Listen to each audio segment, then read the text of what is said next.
Do you try and play them as close to the originals as possible, or do you try and put your own kind of spin on them, or a bit of both? I try to be smart, and I try not to start with my spin. At all. I don't think nobody's heard my spin on those songs. So who am I to sit here and go, hey, everybody knows freaking Crazy Train is an iconic classic hard rock song, and I'm going to change the freaking beat. No, man, I do my homework.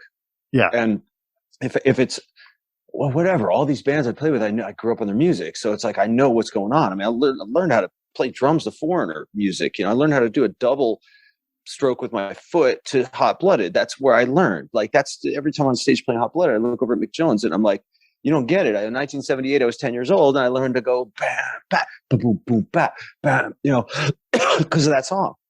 It took like 2 weeks and it sucked, but eventually I got it.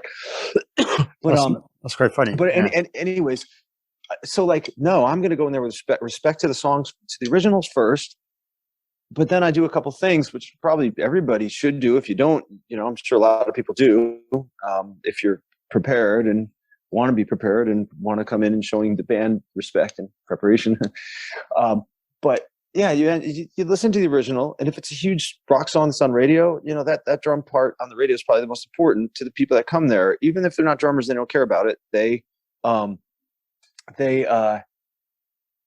It's a thing that they've heard a million times, whether they bought the record or they just heard it on the radio, so you want to stick to that.